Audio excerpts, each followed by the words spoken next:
After confirming that there were already trustworthy envoy replacements for Alan Baker and Viola Garcia, Brett Stewart clarified whether they were worthy of Roger Knott's trust or his. With his loyalty being put into question, Roger anxiously reassured Brett that he had no hidden motives. While Brett told them that he was just kidding, he was aware that both Roger and Milton Brown were each leading their own factions within the Myriads. Despite fears of being usurped by either of them as Supreme Commander, Brett knew that he still wasn't strong enough to challenge them to a fight without Dalton and Kevin's help. "Thank you, Supreme Commander." Roger Knott anxiously sat down again in fear. "Tell me, who are the candidates that you've chosen as new envoys?" Brett asked with a smile. "Their names are Darren Cox and Claudia Martinez," Roger said respectfully. "They're both advanced stage level 5 experts who have already been with the Myriads for 15 years, so I'm sure that they can handle this heavy responsibility." "Why haven't I heard of these two before? They must be your trusted aides, right?" Brett asked plainly, but a violent intent flashed in the depths of his eyes. Brett had been with the Myriads for a long time, but he had never heard of these two people. At the same time, he knew that the strength of an advanced stage level 5 expert was definitely not to be taken lightly. Thus, he had to ensure that they would be loyal to him. "Supreme Commander, you don't have to worry about that, as I only found out about them by chance. These two are actually trusted aides of Travis Adams. It's just that they've been keeping a low profile in the organization, especially since you ascended to the position of Supreme Commander. This was because they didn't want you to think that they were entitled to special roles just because they were loyal to the former Supreme Commander." Roger carefully explained, afraid that Brett wouldn't believe his words. As soon as he heard about their association with Travis Adams, Brett suddenly lightened up. He then ordered, "Have the two of them come to see me as soon as possible. Also contact the deputy leader. Tell Kevin that I have something important to discuss with him." "Yes, sir." Roger immediately nodded in understanding. After he was done making arrangements for the Andersons' move, Kevin went outside for a walk on his own. It was already late at night, so the streets were empty. And with winter approaching, there was a cold chill to the night wind. With everything that had happened recently flashing before his eyes all at once, Kevin took a deep breath as he tried his best to clear his mind. After walking for about 10 minutes, Kevin suddenly stopped. About 30 feet away from him, a figure was leaning against a lamppost with a cigarette in his mouth. With that, Kevin vigilantly scanned his surroundings. In such a peaceful neighborhood, this person seemed out of place, and after sensing a strong aura nearby, he had every reason to believe that this person was definitely here because of him. "Why are you standing over there in the middle of the night? Have you been waiting for me all this time?"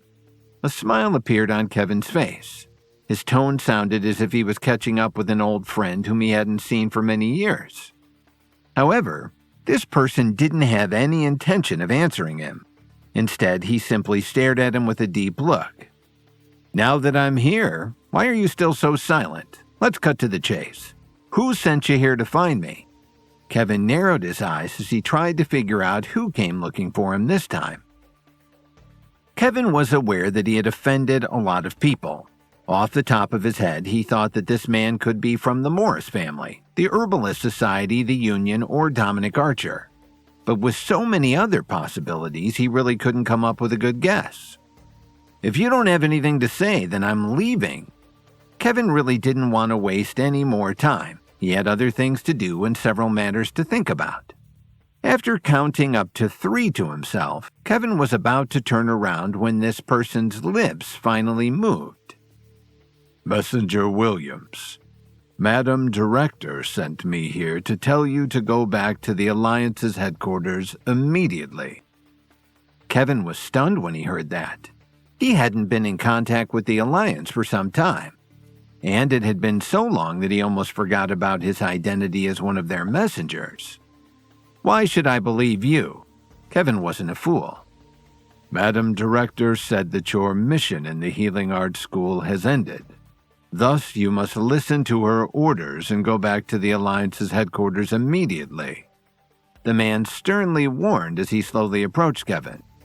I hope you'll cooperate. Don't make things too difficult for either of us. As a messenger of the Alliance, you do know that you're my subordinate, right? When did the Alliance allow you to offend your superiors? Kevin suddenly berated him in a cold voice. My mistake, Messenger Williams. But please, I beg of you to follow me.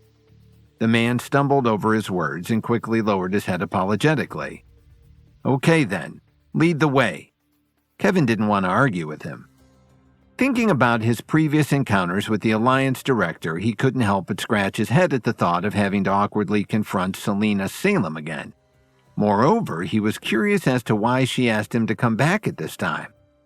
After a long journey, Kevin finally arrived at the Alliance's headquarters. By then, it was already 9 o'clock in the morning the next day. He went straight to Selena Salem's office. Kevin patted down his shirt in an attempt to straighten his appearance and stood at the door, hesitating to enter. Why are you still standing outside when you're already here? Selena Salem's charming voice came from inside. Don't worry. Other than me, there's no one else here. Come inside. After taking a deep breath, Kevin vigilantly looked around before quickly slipping into the room. As soon as he closed the door, Selena suddenly surprised Kevin with a hug from behind. Did you really miss me so badly, Madam Director? Kevin asked as he slowly untangled her arms and turned around to face her with some difficulty. Kevin, it's just us now, so you don't have to be so formal. Just call me Selena. Selena buried her head deep into Kevin's chest. Anyway, I can't believe you. It's been so long since I've last seen you. Didn't you miss me at all? I've just been very busy recently. Kevin answered somewhat awkwardly. I've missed you so much. Selena slowly raised her head and tried to kiss his lips. Easy now. Kevin subtly maneuvered his way out of it by taking her hand and sitting her on the bed. No matter how much Selena would try to seduce him, Kevin had already promised himself that he would never cheat on Lily with any woman ever again. But at the same time, he knew that he couldn't risk angering her. Thus, he had to find clever ways to appease Selena just enough in order to avoid raising suspicion and to make sure that he wasn't put in a compromising position. Selena, why did you suddenly call me back here? Kevin asked. I miss you, okay? Isn't that a good enough reason? Selena softly uttered. Kevin sighed. I miss you too, but something tells me that that's not the only reason why, especially because you sent someone to find me. Am I right? He asked with a slight frown. After a few minutes of silence, Selena looked into his eyes and sighed. Kevin, take me away from here. Let's leave the Alliance and go someplace where no one can find us. Why do you want to leave? Kevin suddenly remembered what Brett Stewart had told him. Is it because the Alliance leader decided to cooperate with the Pinnacle and agreed to send reinforcements for the war? Selena was surprised to hear this from Kevin. She then sat up straight and asked, How did you know that the Alliance joined forces with the Pinnacle? Not only do I know about this, but I also know that the Pinnacle promised to grant the Alliance leader more power and status, Kevin said. Selena looked at Kevin deeply. As far as she was concerned, no one in the organization apart from her knew that the Alliance leader had secretly aligned with the Pinnacle. Don't look at me like that. I wasn't the one who agreed to join the Pinnacle. Power and status aren't as alluring to me as you might think, she said. Kevin didn't respond. Selena finally managed to regain her senses and asked again, How did you find out about this? I've heard rumors, but I wasn't able to confirm anything until just now. Kevin tried to be vague. Is this why you want to escape from the Alliance? Kevin, I'm scared. Ever since my husband agreed to join forces with the Pinnacle, his personality has changed drastically. Anyone who disagrees with him, regardless of rank, must be killed. Selena hesitated for a bit before continuing. Do you still remember the sergeant-at-arms who tried to stop me when I first gave you the title of messenger? Yes. Why? Kevin asked curiously. How could he forget? Well, he died 3 days ago. When he tried to argue against one of the Alliance leader's orders, my husband swiftly killed him in front of everyone to set an example. Selena's body trembled as she recalled what happened. Upon hearing this, Kevin's face turned serious. After all, being able to hold the sergeant-at-arms position proved that he had garnered countless achievements and contributed greatly to the Alliance. When Kevin asked Selena Salem the real reason why she suddenly called him back to the Alliance's headquarters, she said that she wanted him to take her away and leave the Alliance. Shocked that Kevin knew about the Alliance joining forces with the Pinnacle, Selena explained that her husband had changed drastically ever since. She then revealed that the Alliance leader had killed the sergeant-at-arms in front of everyone 3 days ago after he disagreed with one of his orders. This surprised Kevin, given the sergeant-at-arms' countless achievements and great contributions to the Alliance. How could a man of his rank be killed by the Alliance leader on the spot, just because of a disagreement? Do you know what exactly he said that provoked the Alliance leader? Kevin asked in a low voice. At that time, the Alliance leader was ready to lead the Alliance's army to attack the defensive line of the 10 grade schools in Chicago. However, the sergeant-at-arms tried to advise him against this. Given how they had just suffered a costly defeat at the hands of the Central Alternative Healing Academy, he argued that it would be unwise for them to go to battle again so soon. Selena shook her head as she tried to recall what had happened. As he thought about the situation seriously, Kevin felt that what the sergeant-at-arms had said made sense given that an injured army would have had a hard time fighting all the 10 grade schools' elite experts in Chicago. Moreover, even if the Alliance leader had pushed through with his plans of mobilizing the people of the Alliance and worked with the Pinnacle to deal some heavy damage on the 10 major schools, they would still have to deal with both the Morris family and the Herbalist Society, who were the real giants behind them. Back then, the Alliance leader didn't mention anything about joining the Pinnacle? Kevin couldn't help but ask. No. In fact, at that time, he even said righteously that if we can take down the 10 grade schools, we will become the most tenacious force to resist the Pinnacle. And once we drive away the Pinnacle, then it'll definitely redefine our future as the reputation of being an evil organization, which has been attached to our heads for hundreds of years, and will finally be removed, Selena recounted softly. At the end of her explanation, she lay down her head and began to drift off to sleep. Kevin was just about to ask something else when he heard Selena snoring softly. He thought that she might have been too overwhelmed and exhausted after being flooded with the images from this painful memory. With this, Kevin used the opportunity to slowly get up from the couch and quietly slipped out of the room. As a messenger of the Alliance, he still had to report to the Alliance leader no matter what, now that he was at their headquarters. And as for his wife, it wasn't easy for Kevin to help Selena escape from the Alliance without him finding out and going after them. The strength of this organization was simply too great. While developing in secret for a long time, it had managed to embed deep roots far and wide behind the scenes. As such, no matter what other forces were thrown at the Alliance, destroying them was something of a pipe dream. Even the government would have a hard time doing so. Soon, Kevin arrived at a courtyard, where the Alliance leader was sitting on a bench browsing through several reports in his hands. "Greetings, Alliance leader." Kevin lowered his head respectfully to him. Given that his position as messenger in the Alliance was much lower than being deputy leader of the Myriads, it was only right for Kevin to do so. Besides, unlike Brett Stewart, whom he treated as a brother, he didn't have a close relationship with the Alliance leader. Thus, he had to be extra vigilant around him. "Kevin, when did you come back?" The Alliance leader was stunned when he saw Kevin. He then slowly put down the reports in his hand and gave him a deep look. Madam Director sent someone to inform me that the Alliance is in need of some help, so she asked me to pause my mission and come back to serve the Alliance leader. Kevin replied respectfully. How considerate of her. I do need to mobilize a lot of people, and you came back at just the right time.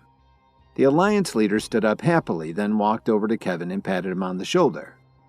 Have you obtained the consolidation technique from the Healing Arts School? The Alliance leader asked with a smile. I'm ashamed to report that I wasn't able to obtain it. The consolidation technique is being guarded too strictly. Over the time that I had been hiding in the Healing Arts School as a spy, I only heard two things. The first is that the consolidation technique is stored within the depths of the secret library, and the other is that Wayne Ford carries the knowledge on how to access and learn it. Kevin sighed and added, Despite my best efforts, I really couldn't get a good crack at it. I deeply apologize for having let down the Alliance leader and Madam Director's expectations. Hearing this, the Alliance leader's expression didn't change. In fact, not only did he not blame Kevin, but he even comforted him. You don't have to take this failure too seriously. After all, there are many elite experts in the Healing Arts School. I understand that it's difficult to make a move given such circumstances. Furthermore, Wayne Ford is an extraordinarily powerful man. Thus, the fact that you weren't discovered as a spy for the Alliance by him can already be considered an achievement on its own. The Alliance leader added, Now that you've returned, you should rest here at the headquarters for a few days. After that, I have something important that I need you to do. Kevin quickly lowered his head again and replied, Thank you for understanding, Alliance leader. However, I don't need any rest. I'm still brooding over this matter, and with all of this pent-up anger inside of me, I hope you can send me immediately on another mission. This way I can make it up to you and calm the uneasiness that I'm feeling. Kevin said this so sincerely that anyone who didn't know what he was really thinking would have been fooled by his words. As expected, the Alliance leader was very happy when he heard this and nodded approvingly. That's good to hear, Kevin. You're indeed an outstanding young man with a bright future in the Alliance. What would I have to worry about with someone like you around? The Alliance leader couldn't help but laugh as he praised him. Since you insist on being given a new mission, I want you to go back to Chicago and gather intelligence from the Foundation's Lakeshore base camp. I accept, Alliance leader. However, there is one more thing that I don't understand. Why does the Alliance want to gather intelligence about them? As far as I know, many of the schools are currently fighting to the death to resist the invasion of the Pinnacle. Kevin purposely feigned a puzzled expression. The smile on the Alliance leader's face gradually disappeared when he heard this. He cautiously looked around first to make sure that there was nobody around. There are some things that you don't know and that I have not told anyone else. But now that you're my confidant, I'm sure it won't be a problem for me to tell you. The Alliance leader spoke softly close to Kevin's ear. Someone from the Pinnacle contacted me. He promised that as long as I help them regain their rule, he'll give me more power and status than I can ever imagine. While we still have to answer to the Pinnacle, their forces will remain on Apex Island. After all, the Pinnacle has already been based there for many years, and they've firmly established their headquarters there. Given this, we'll be in charge of overseeing matters here on their behalf, making the Alliance the most powerful organization on the mainland. The Alliance leader paused for a moment, then added, Kevin, if you succeed in helping me with this matter, I'll be eternally grateful for your great contribution to the Alliance. In the future, I'll make sure that you have countless resources and endless wealth as my right-hand man. Thank you for entrusting me, Alliance leader. I won't let you down. Kevin lowered his head convincingly, pretending to show his sincerity once again. However, he had other thoughts in his mind. After chatting with the Alliance leader for more than 2 hours, Kevin returned to his room to rest. While lying on the bed, he recalled everything that the Alliance leader had told him. It was definitely a lot of information to process. According to him, there were already many other schools within the Great Powers who had joined the Pinnacle, including those whose forces were battling at the front lines in Chicago. However, there was one thing that Kevin couldn't understand. If what the Alliance leader said was true, then why were the other schools pretending to fight against them? Instead, why didn't they just immediately work together to destroy the Foundation's defensive line? With the reputed strength of the Pinnacle, there was absolutely no way that they couldn't do it. Given this, what were they afraid of? Or perhaps, were they secretly plotting something more sinister? After thinking about this for some time, Kevin finally decided to inform Harley Shepard about this matter. However, when he took out his phone, he noticed that there was no signal at all in the Alliance's headquarters. Just then, someone knocked on the door. Caught off guard by this, Kevin was so shocked that he quickly jumped out of bed. "Who is it?" Kevin asked cautiously as he took out the night dagger from his pocket. "Messenger Williams, it's me, the head of the administrators." Shannon Tate immediately answered from outside the door. "How did you know? What do you need?" Kevin remembered that he had to be careful and quickly changed his words. "I just came to see you. Ever since we parted ways in Chicago, I couldn't stop thinking about you. And when I heard that you had already returned to the headquarters, I couldn't wait to see you," Shannon admitted shyly. "Here we go again," Kevin awkwardly thought to himself. How was he going to skirt the situation this time? "Don't you want to see me, Messenger Williams? I came all the way here, and you don't even want to see me?" Shannon's tone was pitiful, and her eyes started to turn red. Kevin had no choice but to open the door. When he saw that Shannon looked as if she was about to cry, his face was suddenly full of embarrassment. "Shannon, don't be like this. People might think that I did something bad to you." Kevin scratched the back of his head awkwardly as he tried to stop her from crying. "I just really wanted to see you. But since you clearly don't welcome my presence here, I guess I'll go now," Shannon sulked. Kevin sighed. "All right. Be careful on your way back then." After saying this, Kevin closed the door again and felt a sense of relief. At the same time, Shannon was stunned at his reactions.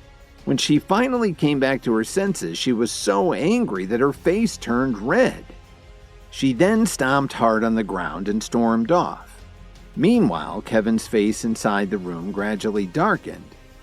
After being secretly summoned back to the Alliance's headquarters by Selena Salem, only the guard who had brought him here and the Alliance leader should have known that he was here. Given this, how did Shannon Tate find out? Furthermore, for her to come looking for him not long after he had just returned to his room from the courtyard, wasn't this too much of a coincidence? I can't believe the Alliance leader. He actually planned to play such a trick on me? Was he testing me or something? Kevin's eyebrows furrowed as he thought about this himself. After returning to his room, Kevin wanted to call and inform Harley Shepard about everything that he had just learned from the Alliance leader. But there wasn't any cell service inside the Alliance's headquarters. Suddenly, Shannon Tate, the head of the administrators, knocked at his door, telling him that she missed him. However, when Kevin didn't react to this and shut the door on her shortly after, Shannon angrily stormed off. He wondered how she found out about his return and, given the coincidental timing of it all, he immediately suspected that the Alliance leader had sent Shannon to test him for some reason. Meanwhile, after Shannon stormed away from Kevin's room, she made her way through the hallways quickly. After a few turns, she entered the main courtyard and walked over to the Alliance leader. "Greetings, Alliance leader," Shannon Tate said as she respectfully lowered her head. What was Kevin's reaction? The Alliance leader got straight to the point and asked. "Messenger Williams didn't ask me to come inside. In fact, he didn't even want to open the door for me. It was as if there was something in his room that he was hiding." Shannon answered calmly while recalling the pitiful expression that she had to put on when she talked to Kevin. That's good. The Alliance leader seemed very happy when he got this answer. I'm sure he's not hiding anything in his room, but at least I know that Kevin is a smart man.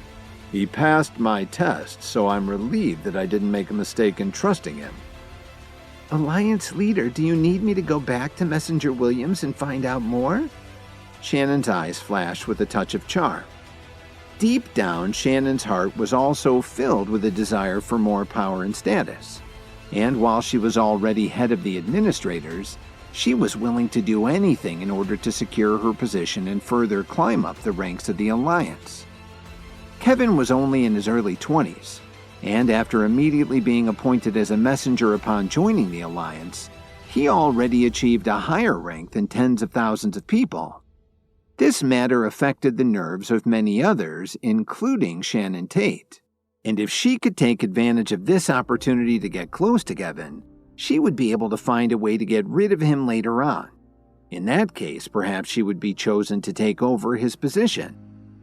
Forget it. The fact that Kevin didn't let you into his room proves that he has already seen through your intentions. As such, there's no need for you to probe him any further. You may leave now. The Alliance leader waved his hand and sat back down in his chair. By the lake shore of Chicago, Dalton Steele was still lying on his bed, studying the secret fighting technique that Harley Shepard had given him the day before. While he was reading the manual's contents with great interest, Harley Shepard slowly walked into the tent. I heard that you and Kevin had a fight with the people of the Morris family. Harley wasn't in the mood for any pleasantries. He looked at Dalton sternly and got straight to the point. Vice President Shepard. Dalton quickly got up from the bed and lowered his head to him respectfully. Let's cut to the chase. Answer my questions honestly. Harley casually waved his hand and made it clear that he didn't want Dalton to waste his time. What you said is true. Those people from the Morris family are too much. They're somewhat obsessed with obtaining the Power Pills formula from Kevin, and so they tried everything from tempting offers to outright threats. But no matter what, Kevin wouldn't give it up so easily to them. And since they couldn't come to an agreement, we had no choice but to make a move. Dalton scratched his head. When he said the last part, he couldn't help but laugh foolishly. Despite your current condition, how can you still have the nerve to laugh? Harley glanced at him disapprovingly before asking, Anyway, let me ask you a few questions. Firstly, what is the name of the person from the Morris family whom you encountered? Harley had heard about everything that happened in the Archer family's mansion the previous day, but his men didn't know the specific details. What he only knew was that Kevin had fought alongside Dalton and that someone from the Morris family had been seriously injured. At the moment, the entire Archer family's mansion had been sealed off from any visitors, so no one could just enter. Despite this, Harley Shepard couldn't just ignore this.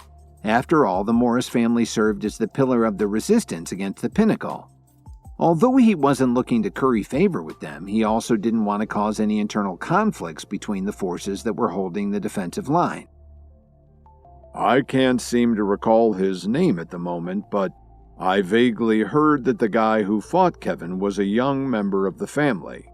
Moreover, the dozen or so men who attacked me were all level 5 warriors. Dalton shared with a complicated smile on his face. There was something a little strange, though, about those men. For some reason, it seems like none of them dared to kill me. As such, every time they attacked, they purposely held back. They only injured me, but they kept me alive. Although Dalton didn't say anything about this to Kevin after coming out of the Archer family's mansion, deep down he had been thinking about this a lot. While he joked about being able to hold them off until Kevin was able to defeat Jake Morris, he didn't really think that he had the strength to fight a dozen level 5 warriors. And he knew that he would have to be at least an advanced stage level 5 expert just to hold his own. Even if Dalton wanted to discuss this with Kevin, he didn't know where he had gone. More than a dozen level 5 experts? How did the two of you come back alive? Harley raised his eyebrows. While he saw great potential in both Kevin and Dalton, he felt that their recklessness was a product of their youth and inexperience. Actually, Kevin and I had a tough time, and we were only able to escape because he took that young man from the Morris family and used him as a shield until we reached the gate," Dalton admitted with some embarrassment. "All right. You've caused enough trouble, so I'll take it from here. Just stay in the tent for now and recover from your injuries." Harley shook his head at him, then he turned around and left. Harley Shepard had to discuss this matter with Wayne Ford. They couldn't let more than 10 level 5 warriors stay in Chicago. After all, if this kind of collective force couldn't be underestimated by any of the schools within the Great Powers, what if they decided to make a move that would jeopardize the lives of ordinary citizens? In order to protect their safety, no organization within the Great Powers could be too powerful. There had to be some restrictions. However, this also proved the strength of the Morris family. If one of their young members alone had several powerful warriors by his side, how much more terrifying would they be once their main forces finally arrived? What if the other schools were provoked because of this? And what if the Morris family wasn't as righteous as they still claimed to be? Could such a powerful organization really be trusted by the Foundation? Harley Shepard began to worry at this thought. 2 days passed by very quickly. Back in St. Louis, Alan and Susan Williams continued to stay at the Swinton family's mansion. Since the weather today was exceptionally good, the two of them decided to spend some time in the courtyard as they sat comfortably under the sun and chatted with each other. Suddenly, a figure slowly walked over to them. It was none other than Thornton Huxley. "Young man, may I ask who you're looking for?" Alan stood up and asked curiously. Since Thornton had mostly secluded himself from the Swinton family, this was the first time that he had encountered him. "By any chance, are you Kevin's parents?" Thornton held his sword tightly in his hand, and the killing intent in his eyes was quite evident. Surprised by this question, Alan and Susan Williams looked at each other for a moment before both of them nodded at him. "It seems like I found the right people then. Did you know that your son sent someone to wipe out the entire Huxley family? Today, I shall take your lives to make Kevin pay for what he did. It's his turn to feel the grief of losing one's parents." Thornton suddenly pulled out the cold sword from its sheath as he spoke. However, despite his threats, Thornton was surprised to see that both Alan and Susan Williams remained very calm. And instead of panicking and trying to flee in fear, Susan simply picked up her cup of coffee and took a sip from it. You're not afraid of me?" Thornton couldn't help but ask curiously. "Why should we be afraid of you?" Alan gave him a kind smile. "Young man, although we don't know what you've experienced, we know Kevin very well.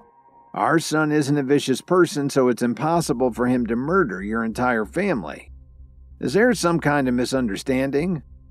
"What are you talking about? How could there possibly be a misunderstanding when I was there personally when it happened?" Thornton became annoyed all of a sudden. "Your son's men broke through the doors of my family's mansion, slaughtered every single member of the Huxley family, and even killed my father right in front of me. I saw every single detail with my own eyes." Thornton became more and more incensed as he spoke. His temper was about to reach its boiling point, and his right hand was shaking violently as he held his sword. "Today I must take your lives as a tribute to the Huxley family," he said. Alan sighed. "Young man, don't be so impulsive. Hatred will only blind your eyes to the truth, so don't let your emotions affect your decisions. Besides, if you kill both of us, what would the Swinton family think of you?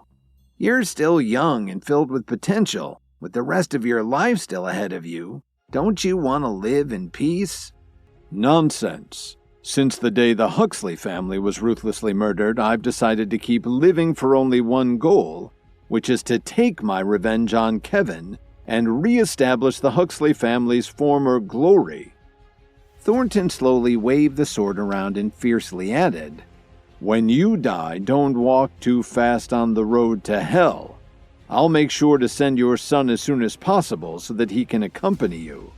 That way you can all go to hell together." After saying that, Thornton suddenly swung his sword at them. But just as its tip was about to touch Alan Williams' body, a dagger shot out from behind him and struck the blade of the sword with pinpoint accuracy. Due to its powerful force, Thornton was unable to hold on to his sword. As it fell to the ground, he immediately took 3 or 4 steps back in shock. When he finally regained his senses, Thornton couldn't help but widen his eyes at what he saw. Alan Williams was still standing in the same spot, while Susan Williams was also still sitting in her chair as well. However, next to the two of them, 5 figures had appeared, holding sharp blades in their hands and staring coldly at Thornton. They were the experts that Kevin had secretly arranged to watch over his parents. Given that Alan and Susan Williams weren't getting any younger, Kevin wanted to ensure that they would always have someone by their side to keep them safe. And shortly after the establishment of the Radiants, Kevin was able to provide them with the protection that they needed, knowing that they would come in handy during times like these. "Who are you people?" Thornton hurriedly picked up his sword from the ground and held it in front of his chest. He looked at these figures with extreme vigilance. Thornton Huxley had approached Alan and Susan Williams with vengeance on his mind, but even after he withdrew his sword, the Williamses remained completely calm. Alan casually explained that they knew their son never would have done what Thornton claimed, and so they were certain that there must be some misunderstanding. Thornton was intent on exacting revenge for his family, and so he swung his sword at them, but it was knocked from his hands by one of 5 bodyguards Kevin had arranged for his parents, who had suddenly appeared by Alan and Susan Williams' sides. "How dare you come and try to assassinate these two? You have a death wish," one of them said coldly. In the next second, a powerful force struck Thornton Huxley's body. "Get lost!" Thornton roared loudly. He suddenly waved the sword in his hand toward the handful of people in front of him. A man who was close to Susan Williams threw out a powerful force of his own. The energy collided in the air, creating an intense explosion. The loud sound startled all of the members of the Swinton family. The strong wind caused Thornton's face to hurt, but they all still stood steady in the exact same spot. Ultimately, it was clear that Thornton was no match for them, as all of them were level 5 experts. Any one of them would be able to defeat him with ease all on their own. Still, at the end of the day, Susan Williams was just an ordinary woman. In the face of such a dramatic scene, she felt intense fear in her heart, and her face couldn't help but turn pale. In an instant, a figure rushed into the courtyard like a bolt of lightning. Who else could it be other than Richard Swinton? There was no need to ask. Richard's eyes swept across the scene. He immediately knew what had just unfolded, and his expression turned dark. With a hard slap to Thornton's face, he was sent flying and crashed to the ground in a heap, immediately spitting up a mouthful of blood. "Are you all right?" Richard asked Alan and Susan Williams with concern. "Don't worry, we're fine," Alan said with a smile. "I'm really sorry. I didn't expect this kid to be so bold." Richard quickly apologized. "He's still young. It's normal for him to act on impulse," Alan replied, seemingly unworried. He waved his hand indifferently. "Don't worry. I will give you an explanation for what happened today," Richard said firmly. Alan and Susan had saved his life. Now they had almost been taken down by Thornton Huxley. Furthermore, with Kevin's current strength, the Swinton family absolutely had to give him an explanation for how his parents had come into such danger on their watch. Given the development of the Radiants in St. Louis, with the full support of the Swinton family and the Thompson family, as well as the prestige of eliminating the Huxley family, their influence could not be underestimated. At that moment, Catherine Swinton also rushed over with her 2 daughters, followed by a group of bodyguards. Gail Swinton was the first to run to Thornton's side to help him up from the ground. "Thornton, are you okay?" she asked. "I'm fine," Thornton said quickly as he stared at Alan and Susan Williams fiercely. He was really annoyed.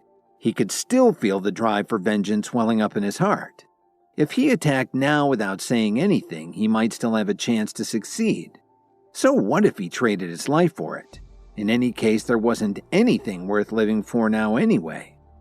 There would be no greater torture than to let Kevin know that his parents died because of him and to let him live with that guilt for the rest of his life. "What's going on?" Catherine Swinton asked in confusion. "Thornton Huxley," Richard Swinton roared angrily. "I saw that you were pathetic. That's why I rescued you from the hands of the Radiants. It was because of the friendship between you and the Huxley family that I allowed you to survive with the Swinton family," he said. "How dare you attack the two of them? Are you insane? Just how badly do you want to die today?"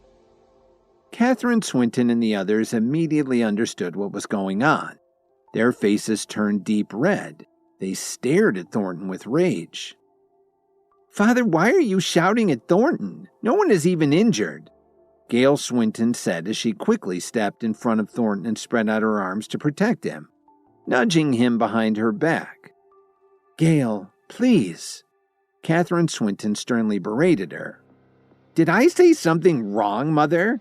These two were destitute if it weren't for Thornton," Gail began to reply angrily. "Gail, please." Catherine interrupted her before Gail looked at her father and suddenly shouted, "Animal!" This time, Catherine and Brenda Swinton's hearts trembled. They knew that Richard was really angry. Richard Swinton began walking toward Gail slowly. "What did you just say? Say it again if you have the nerve," he said, clearly furious with his daughter. Gail also realized that her words were indeed a little too harsh. She could not help but lower her head slightly, and her face became somewhat pale. "Richard, don't be too angry. Gail is young. It's inevitable that she'll make some mistakes," Catherine urged her husband. She quickly reached out and held his arm, wanting to stop Richard from advancing any further. At the same time, she kept giving Brenda a meaningful look. "It is only because she is young that I have indulged her time and time again. Just now, I suddenly realized that the good faith I've always provided her has all been wasted. Today, I've finally had enough. None of you can stop me," Richard shouted. He struggled to break free of Catherine's arm and continued to walk toward his second daughter. "Dad, you're really going to take this out on me for the sake of two outsiders? They're not part of our family," Gail begged as her body trembled violently. "Outsiders? If it wasn't for the two of them, you would have never even been born. They saved me," Richard roared furiously. "Today, I want you to learn how to respect your elders," he added. "Richard, don't," Catherine Swinton pleaded. She was so anxious that she almost began to cry. Richard was so angry that her attempts to dissuade him fell on deaf ears. With a slap, Gail was sent backward by Richard and spun to the ground. Blood flowed down from the corner of her mouth and a few white teeth fell to the ground under her. Half of her face swelled up immediately. "Dad, this is the first time you've hit me," she said softly. Gail almost couldn't open one of her eyes. Tears kept flowing down her face. "I've always spoiled you too much. I won't make that same mistake ever again. From now on, you're going to learn discipline," he said. Richard waved his arm and shouted, "Bring me the whip."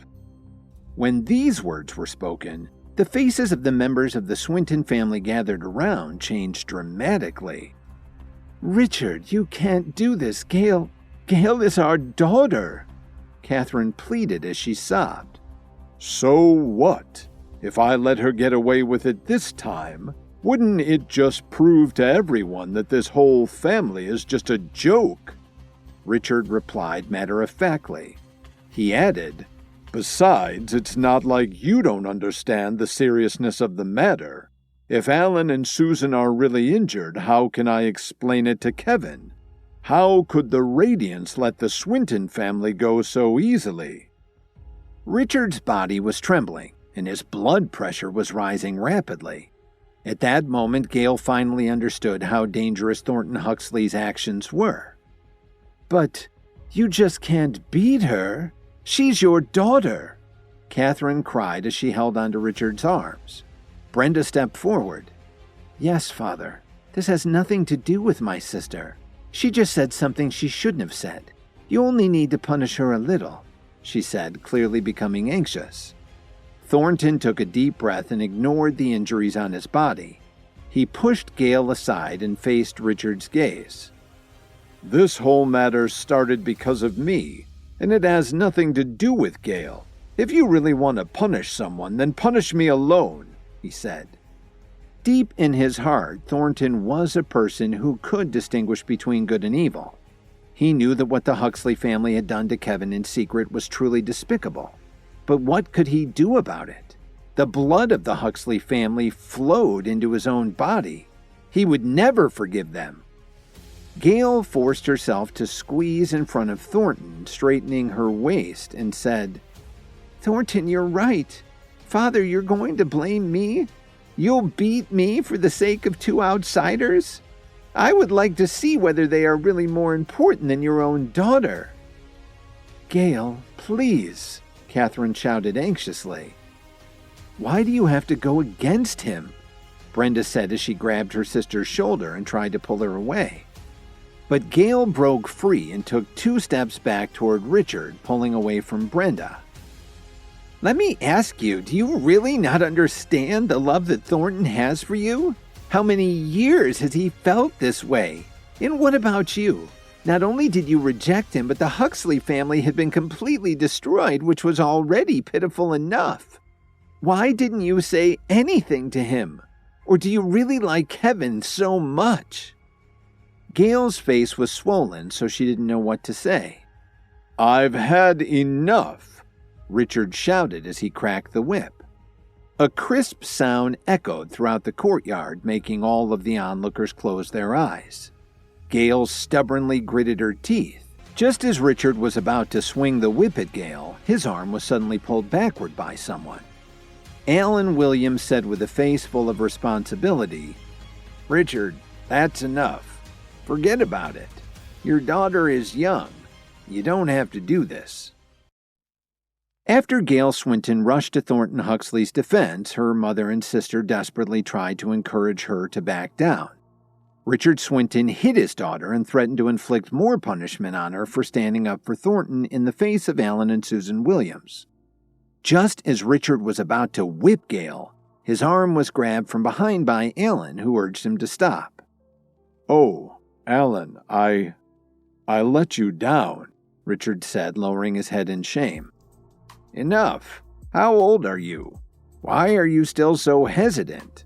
Alan said as he patted his shoulder and said indifferently, "I've lived through a lot. What kind of adversity can I not handle? Let the kids settle their own problems." Richard took a deep breath while trembling, and for a moment he didn't know what to say. Alan turned his head around with a smile. He looked at Thornton, whose face was swollen, and shook his head gently. "Young man, although I don't know what conflict you have with Kevin, I don't believe that he is a person who indiscriminately kills innocent people.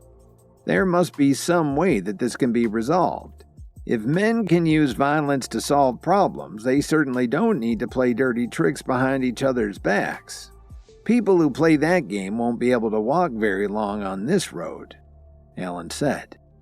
Alan's words left everyone there speechless. It was as if he didn't care about Kevin's life or death at all and wanted Thornton to settle things with his son regardless of the outcome.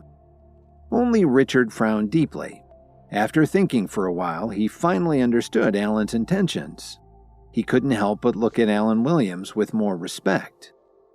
With that, the public punishment ended.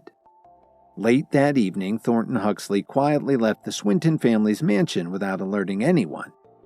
As for where he went and whether he went to seek revenge against Kevin, there was no way to know.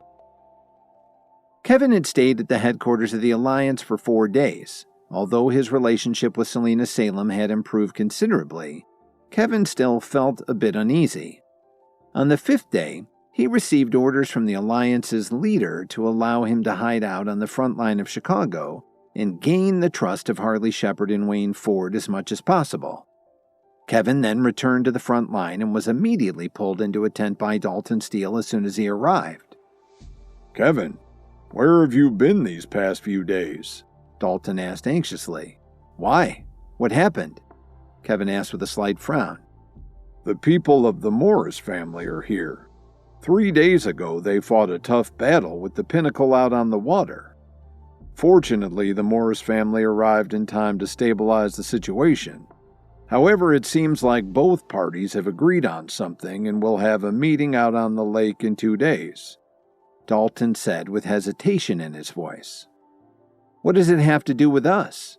Kevin said in confusion as he sat down in a chair. "What do you mean, what does it have to do with us? Did you forget that you have a pretty bad relationship with the Morris family? Now that a large group of them has arrived, don't you want to think of a way to deal with them?" Dalton said anxiously. He added, "What if they want to deal with us? What are we going to do?" Kevin finally understood what Dalton meant. "You should put your mind at ease. Now that the enemy is in front of us, the Morris family has no time to pay attention to the two of us." Kevin smiled and patted his arm. "But we have to make some preparations, don't we? We can't just stay here and wait, can we?" Dalton was so anxious that he couldn't even sit still. "All right, I'll be on high alert," Kevin reassured him. Although he looked relaxed on the surface, deep in his heart he had to admit that he was fully aware of the implications of the arrival of the Morris family. "Let me ask you something. Are the people from the Herbalist Society here yet?" Kevin suddenly asked. "They're here too. Although they don't say much, we need to tell them everything. The Herbalist Society has brought over 2,000 herbalists. There are all kinds of rare and expensive herbs here," Dalton replied. Kevin couldn't help but laugh. In fact, compared to the Morris family, Kevin was actually more worried about the Herbalist Society. After all, Nadia Alexander's presence presented a real problem. Furthermore, the Herbalist Society held significant influence over the Pinnacle. If they wanted to come after Kevin, it would be much easier for them to do so as opposed to the Morris family. A few minutes later, Kevin gently patted Dalton Steele's knee. "Come on, get up. Come with me." "Where are you going?" Dalton did not immediately stand up. Instead, he rolled over on the bed and asked as he watched Kevin move toward the exit. "I'm going to see the Herbalist Society," Kevin replied, revealing a meaningful smile on his face. At the same time, in another tent, several leaders were gathered together. Wayne Ford and Harley Shepard sat side by side. Beside them was a young man. From his seat, it was easy to discern how high his status was. It was Jake Morris's older brother, Calvin. Apart from him, there was also a middle-aged man. When he sat there, he gave off an extraordinary aura. This man was Lawrence Zimmerman. Harley Shepard looked around and saw that most of the people had arrived. He spoke slowly. "I'm sure everyone is clear about the conditions given by the Pinnacle. The main reason why we have gathered everyone here today is, what do you think?" After the battle 3 days ago, the Pinnacle had proposed an agreement. They would use the young people on both sides to enter a special spatial zone. Each side would send out 50 people. No matter what kind of means were used, the side that emerged victorious would dictate the conditions to the loser.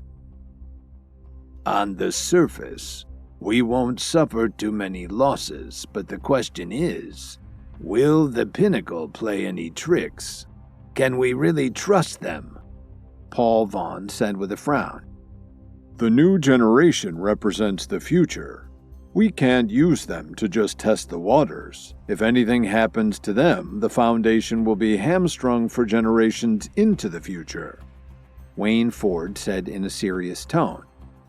"Everyone understands this situation, but if we don't agree to the Pinnacle's proposal, we don't know how long this battle will last," someone else offered. Then let's not waste our time with them. Anyway, we are on land, so we have the upper hand.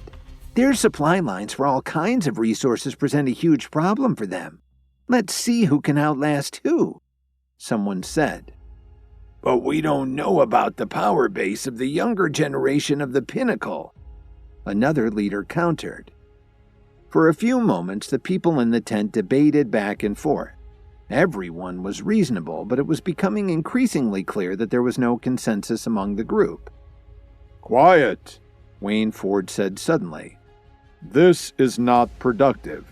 Let's discuss this in an orderly manner. As expected, everyone immediately shut their mouths. Calvin Morris and Lawrence Zimmerman had been silent the whole time. They sat in their chairs and were in deep thought. This matter was very important, and no one could easily make a decision about it.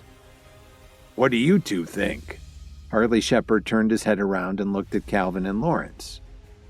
Everyone present couldn't help but look at them, waiting for the two men to voice their opinions. After all, the Morris family and the Herbalist Society were the core forces in resisting the Pinnacle. I don't deserve such a weighty opinion, but I think we should agree to it, Lawrence said firmly. He added, just like what everyone else has said before, the new generation represents the future, and there is a long way to go in resisting the Pinnacle. It's not something a single generation can accomplish. The future will depend on the hard work of our children and grandchildren, but we don't even know anything about the new generation of the Pinnacle. If we don't know about them, how can we fight them? As the saying goes, know yourself and know your enemy, and you will never be defeated. For the younger generation, this is also a very uncommon experience. As soon as he finished speaking, everyone fell into deep thought. It was undeniable that what Lawrence Zimmerman said made a lot of sense, and he summarized the predicament very well. But what if the Pinnacle is playing dirty? Someone suddenly asked. Lawrence replied, I don't think the Pinnacle would dare to act rashly. Are there any other objections? Several leaders were gathered in a tent at the front line near Lake Michigan, discussing their strategic plan and debating their options. The Pinnacle had proposed that each side would send out to battle 50 members of their respective younger generations, and whichever side emerged victorious would earn the right to dictate the conditions to the loser. After several voices disagreed about what to do for various reasons, Harley Shepard turned to Lawrence Zimmerman and asked him to offer his opinion. Lawrence acknowledged the uncertainty in the arrangement that the Pinnacle proposed and admitted the significant risk of heavy losses to the next generation, but ultimately expressed his opinion that they should agree to the Pinnacle's terms. Who else could possibly refute Lawrence Zimmerman? Putting aside whether Lawrence was right or wrong, his status alone was enough to make many of those in attendance who may have previously disagreed back down. Calvin Morris spoke up, saying, Since no one has objected to Lawrence's suggestion, it appears that we will accept the terms set out by the Pinnacle. Calvin's eye swept across all of the people gathered in the tent one by one. The Pinnacle will undoubtedly put forth very strong people, he added. His words were not lost on anyone. The new students in the Healing Arts School were still inexperienced. If they were to be sent to the battlefield, they would certainly need an infusion of confidence. Calvin said, The word in Washington is that a rare genius has appeared in the Healing Arts School. In short order, his power base has already reached extraordinary levels. He smiled and added slowly, I just don't know if Mr. Ford has brought this individual with him. As soon as he said this, everyone immediately thought of Kevin. Sebastian Young, Clarissa Pratt, and Clyde Davis were considered outstanding young talents. However, no matter how miraculous they were, everyone was eclipsed by Kevin. After all, the three of them had already lost to Kevin in the arena. Although their power base had improved, if they were really sent to fight the Pinnacle, their chances of survival would be very low. What does this have to do with Kevin? Wayne Ford asked with a frown on his face. Calvin retorted. It has everything to do with him. Think about it. Kevin's existence is unknown to the Pinnacle. With him, our chances of winning will be greatly increased. Hearing this, everyone began to come back to their senses and felt that what he said was undeniable. You've really come up with a good idea, but you're also one of the younger generation. If you join the battle, won't our chances of success increase even more? Wayne Ford responded, slightly narrowing his eyes, his tone tinged with aggression. No one dared to speak anymore. Everyone knew that Calvin was the young heir of the Morris family. It was one thing to accept the Pinnacle's agreement and another to send himself into the fire. What Wayne Ford said makes sense. As long as you're willing to let Kevin join us, I will join you, he said with a faint smile. These words undoubtedly made Wayne Ford's army speechless. It wasn't until this moment that everyone realized one thing. Calvin Morris, the younger heir of the Morris family, was very different from the other heirs of wealthy and powerful families. His ruthlessness was definitely not something that ordinary people could compare with. The tent instantly fell into silence. Everyone's eyes were fixed on Wayne, waiting for his decision. I wonder how many people will be sent out from the Morris family and the Herbalist Society, Wayne asked coldly. Before coming here, we never would have expected such a thing to happen. That's why there are only 4 or 5 people, including me, Calvin said with a faint smile, as if he didn't even care about his own life and death. Lawrence Zimmerman chimed in. The Herbalist Society's specialty is herbalism, so there aren't many people who can be of use. Paul Vaughn and the others immediately frowned deeply. Adding the two together, there were only 10 people. All right. The number of people from the Healing Art School isn't much. But apart from Kevin, we do have another level 5 expert student, Wayne Ford said. As soon as these words came out of his mouth, the atmosphere in the tent immediately tensed up. The number of people was certainly too small. But what surprised them most was Wayne Ford's admission that there was a second level 5 expert among the Healing Art School's students. Was this true? Was there actually another level 5 expert student at the Healing Art School? Everyone stood silently as they waited for Wayne Ford to reveal the identity of this level 5 expert. At the same time, Kevin and Dalton swaggered into the Herbalist Society's camp. The Herbalist Society occupied a very large area, and it was mainly used for medicinal herbs and pill furnaces. There were many herbalists in this space, and they were absorbed in the various pill furnaces. Although, in Kevin's opinion, they were only concocting some worthless pills, the quantity was huge. The most important thing was being able to treat injuries, which would be of enormous benefit in helping to win the war. Kevin, what exactly are we doing here? Dalton asked curiously. We're here to cause some trouble, of course, Kevin replied with a smile. What did you say? Do you really want to mess with the Herbalist Society? Are you joking? Dalton asked with a stunned expression on his face. Do you think I would joke about this kind of thing? Kevin replied. The smile on his face became even wider. He had already chosen his target. Without waiting for Dalton to say anything else, Kevin walked straight up to a middle-aged man and looked down at him in ridicule. Hey, old man, what kind of pill are you refining? Kevin asked. The middle-aged man gave Kevin a cold glance. He was so arrogant that he didn't even say a word. Hey, I'm asking you a question. Why didn't you answer? Kevin said. He couldn't help raising his voice, attracting the attention of many surrounding people. Can't you see that I'm refining pills? Get the hell out of my way, kid. Don't waste my time, the man replied. His temper instantly flared up as he roared furiously without any reason. Your pill refinement isn't going very well, is it? The temperature of the pill furnace is way too high. You're going to burn the herbs inside, Kevin said confidently as he crossed his arms in front of his chest. Dalton took a deep breath and pinched the bridge of his nose helplessly. Dalton could feel the cold gazes of the surrounding people. If looks could kill, he and Kevin would be riddled with holes by now. Medicinal pills were extremely popular, so herbalists had become more and more arrogant. No matter how skilled they were, it didn't matter. No matter where they went, they always seemed to feel that their status was a level higher than it actually was. "Where did these two punks come from?" someone asked, pointing at Kevin and Dalton.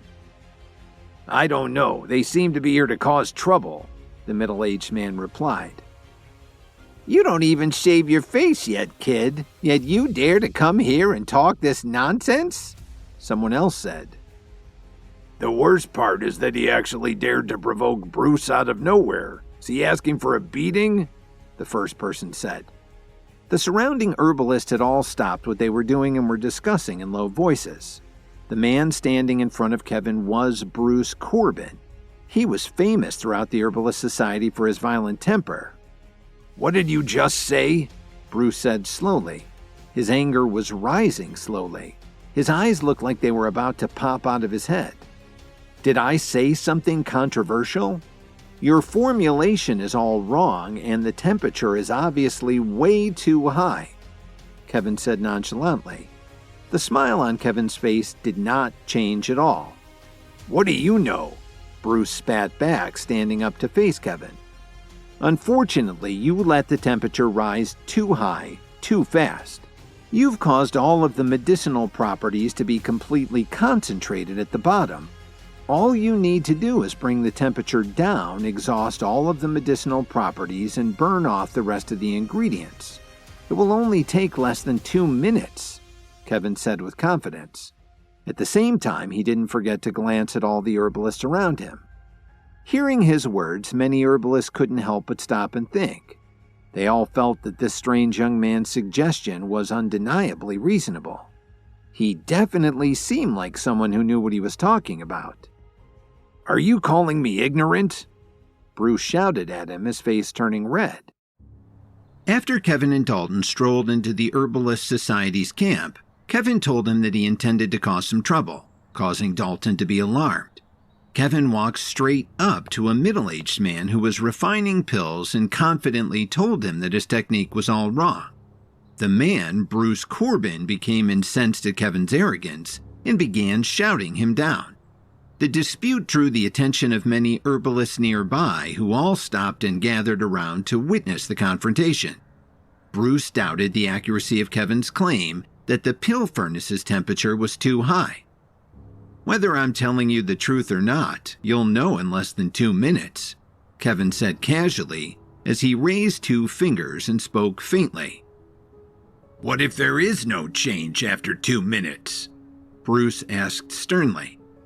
How many years had he been in the Herbalist Society? He had many years of experience and a high status within the Herbalist Society. How could he just sit there and take an insult like this from a young kid? "You don't believe me?" Kevin asked plainly. "No, I don't. Do you have any idea who you're talking to?" Bruce said sternly. He refused to allow himself to be humiliated. "All right, I promise you," Kevin said. "Do it your way and see if something goes wrong." "I will," Bruce shouted back. He was so angry that he didn't even think twice about it. "Okay then," Kevin said, raising his eyebrows. Dalton Steele, who was standing off to the side, was dumbfounded. What exactly was Kevin trying to prove? Why was he deliberately provoking this herbalist? However, he still had full confidence in Kevin. He absolutely didn't believe that Kevin was a person who would speak out with such a lack of restraint unless he had a very good reason to do so. He wouldn't do anything that he didn't have full confidence in. Therefore, he couldn't help but feel pity for this man from the bottom of his heart. 2 minutes passed in the blink of an eye, but Bruce's furnace still didn't emit any unusual smell. His fire was still burning fiercely. "Kid, are you going to back down and admit defeat yet or what?" Bruce laughed loudly as he spoke. The surrounding herbalists couldn't help but heave a sigh of relief. Bruce Corbin was highly respected within the Herbalist Society. If he were to be proven wrong by this arrogant young man, what would that show? "Kevin, are you sure that you didn't make a mistake?" Dalton nudged Kevin with his shoulder and said in a low voice, "Do you think we should get out of here before things get even uglier?" "What are you panicking about?" Kevin replied with a straight face. Kevin ignored Bruce and walked straight up to the front of the furnace. He patted the lid of the furnace and opened it. "Hey, what do you think you're doing?" Bruce said, immediately becoming anxious. The medicinal pill still had yet to be fully refined. If Kevin forcefully opened the furnace, wouldn't the medicinal properties get all messed up? In the next second, Bruce Corbin was completely stunned. A rich, burnt smell was emitted from the pill furnace, and the surrounding people couldn't help but cover their noses. "This furnace of yours has a very strong seal. It can't even emit any scent when it's closed. It's suitable for refining pills that can withstand high temperatures. Unfortunately, it would be better suited for a better owner," Kevin said as he lightly shook his head with a sigh. How is this possible?" Bruce took a few steps back and almost fell to the ground. He was clearly embarrassed and looked like a fool. "Young man, your herbalism skills still need to be improved." Kevin walked up to him, patted his shoulder, and said earnestly. Bruce was utterly humiliated. "Don't worry, I won't even demand an apology. I only hope that you study hard in the future and don't try to refine advanced pills before you're ready. You will only make yourself look foolish," Kevin said as he patted Bruce's shoulder. In the face of such humiliation, Bruce Corbin couldn't hold it in any longer. He cursed and stormed off. "Looks like the best of the best that the Herbalist Society has to offer actually still have a lot to learn. Dalton, come on, let's go." Kevin sighed and waved at Dalton. However, just as the two of them turned around, they were surrounded by dozens of herbalists.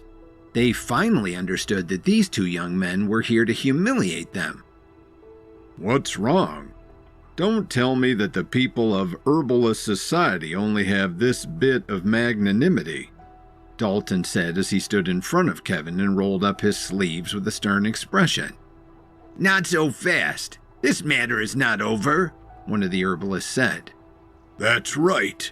You can't just humiliate one of us and then walk off," another said. "If I fought you right now, I would bet anything that I would win," another herbalist chirped. "And if you lose, you can get on your knees and apologize to Bruce," said another. All of the herbalists were filled with righteous indignation. They were right on the verge of making a move. "Why should I have to fight all of you?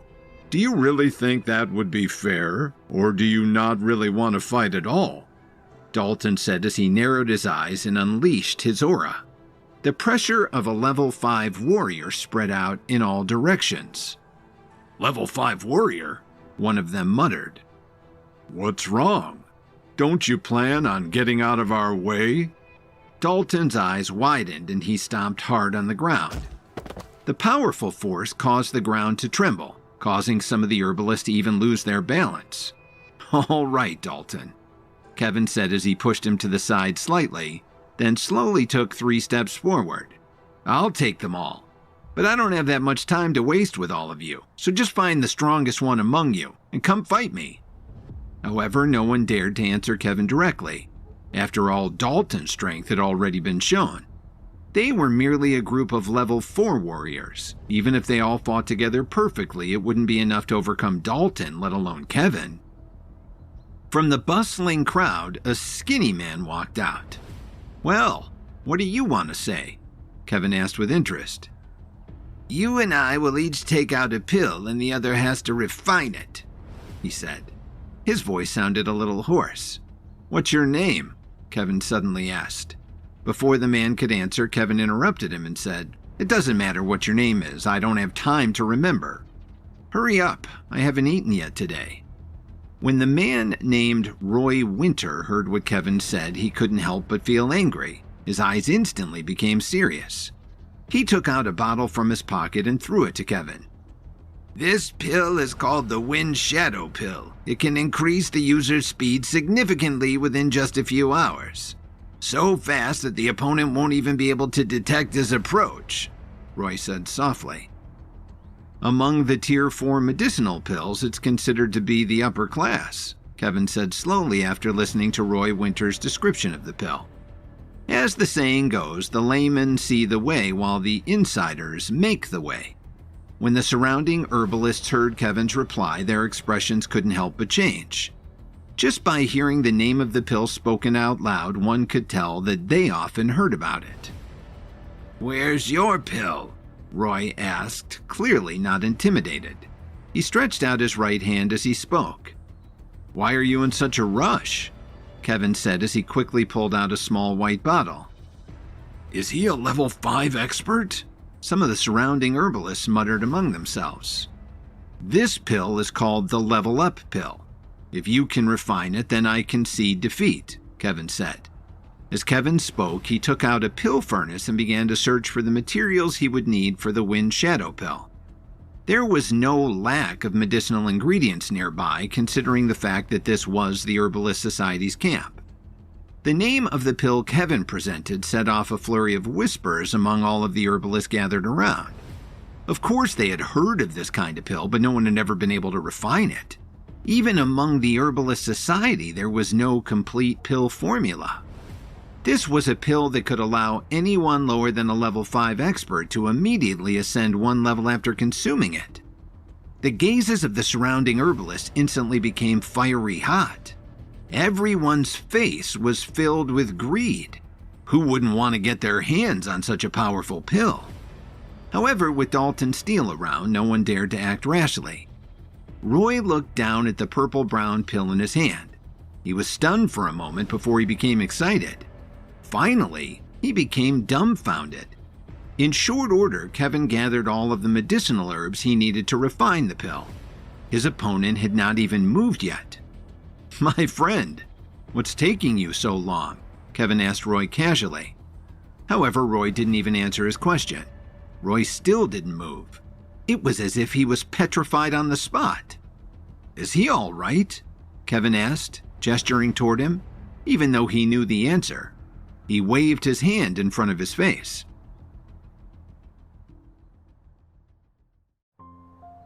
After Kevin proved Bruce Corbin wrong about the pill he was attempting to refine, Bruce stormed off in humiliation. Kevin casually mocked Bruce and the whole of the Herbalist Society, implying that they were not up to his standards. As he and Dalton turned to leave, they were suddenly surrounded by several members of the Herbalist Society, who were not intent on letting Kevin and Dalton get away so easily after insulting them.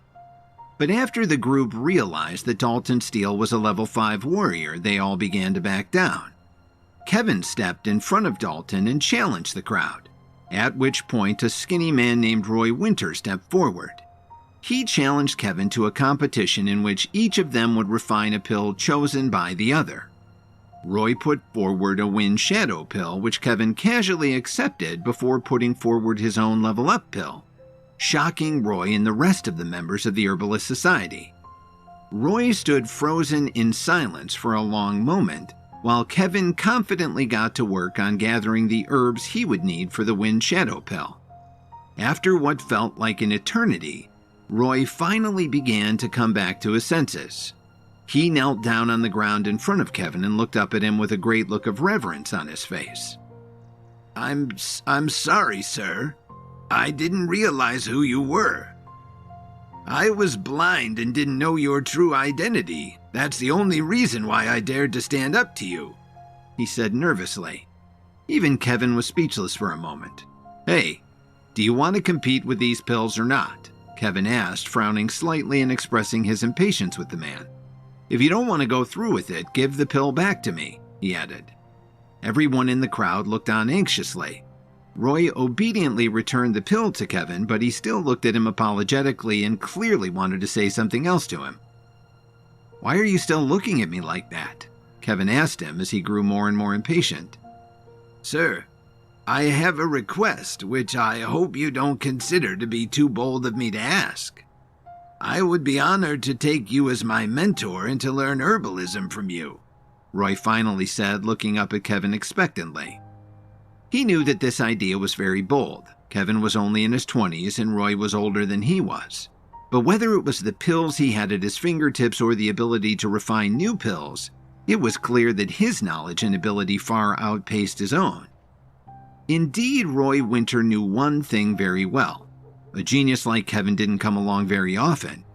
Being a member of a huge organization like the Herbalist Society was one thing, but he knew that if he could have the opportunity to learn directly from Kevin, he could someday reach extraordinary heights that he otherwise couldn't even dare to imagine. Kevin looked down at him dismissingly. "I don't take on students. It would tarnish my reputation. I'm sorry," he said without any hesitation. Kevin then paused for a moment before adding, "But don't say I didn't give you a chance. If you can refine 20 wind shadow pills, I might consider taking you on as my nominal disciple." With that, Kevin and Dalton finally turned around and left the gathering of the Herbalist Society behind them. The large group of herbalists was left behind, staring blankly at Roy Winter. The test that Kevin had given him was a very tall order. Although the wind shadow pill wasn't overly complicated, not every furnace was suitable to produce it. The challenges were many. However, Roy seemed to have suddenly gone into a frenzy. He immediately ran back to his own tent and desperately searched for herbs that could be used to begin refining the pills. Soon, Kevin and Dalton returned to their own tent. However, the news of what had happened in the Herbalist Society's camp had already spread far and wide throughout the entire base camp. Many people now knew that there was a mysterious young herbalist present at the lakeshore who was even stronger than anyone the Herbalist Society had to offer. That night, just as Kevin was ending a video call with Phoebe Anderson, Wayne Ford slowly walked into Kevin and Dalton's tent. "Sir," Dalton said as he immediately stood up to greet Wayne Ford. "Sit down. I have something very important to discuss with the two of you. Please prepare yourselves," Wayne Ford said with a pained expression on his face, as if something very important had happened and he had something difficult he needed to talk to them about. "If you have something to say, just say it. There's no need to beat around the bush," Kevin said. He subconsciously felt that something wasn't right. Wayne sighed deeply and spent a few minutes explaining what had happened earlier that day in the meeting among the leaders where, in accordance with Lawrence Zimmerman's recommendation, they had decided to agree to the Pinnacle's terms and would be sending out a group from the younger generation to face the Pinnacle. "What?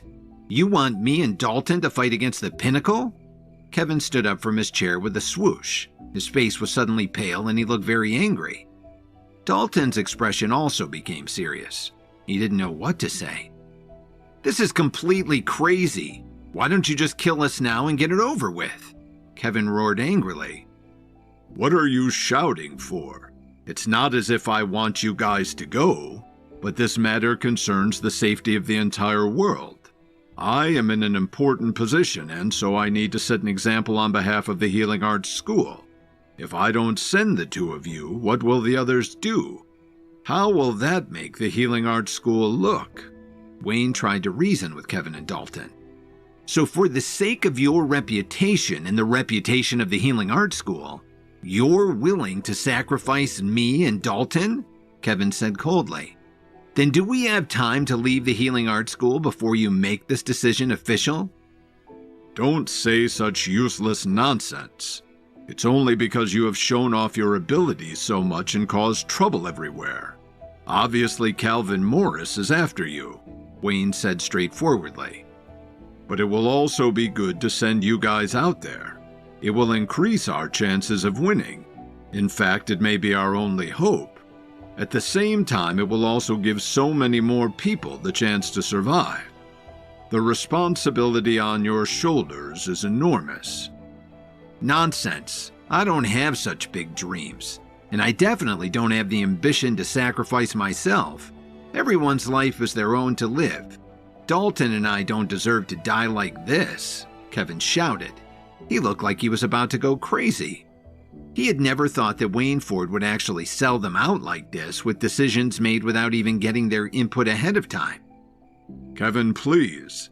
Even Calvin Morris will go out to fight. He's the heir of the Morris family." Wayne tried to reason with him.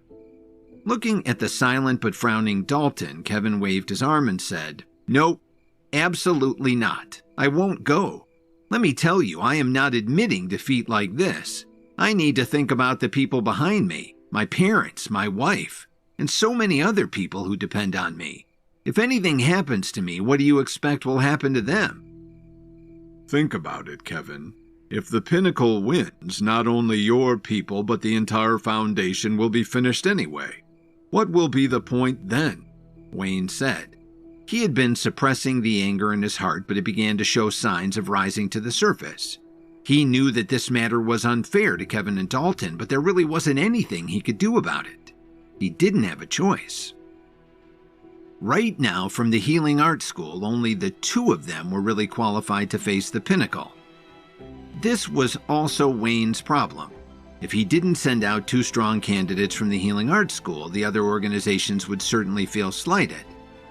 Kevin, who was sitting slumped over with his head in his hands and taking deep breaths, slowly started to calm down. You said it was Calvin Morris who thought of this idea? What is his relationship with Jake Morris? Kevin asked. Only now did he realize the issue at hand. From what I know, Calvin is the illegitimate son of Jake Morris's father. He's Jake's older brother. His status within the Morris family has been skyrocketing in the past few years. He is about to surpass his brother. Wayne Ford spoke as if he knew every single detail of the Morris family. It was obvious that he had put a lot of effort into learning all about the internal dynamics of the Morris family. According to what you just said, Calvin Morris should be thanking me. I just taught Jake Morris a lesson not too long ago, Kevin said as he frowned deeply. You really think that's true? No matter how fierce their fight was, it was just an internal family conflict. What you did has undoubtedly been a slap across the face of the entire Morris family. How could Calvin Morris let you get away with that? Wayne said matter-of-factly. He had managed to distill the entire situation between Calvin and Jake Morris to Kevin with just a few simple words. The atmosphere in the tent was grim. Kevin was silent for a long moment as he stared down at the ground. No one could tell what he was thinking about.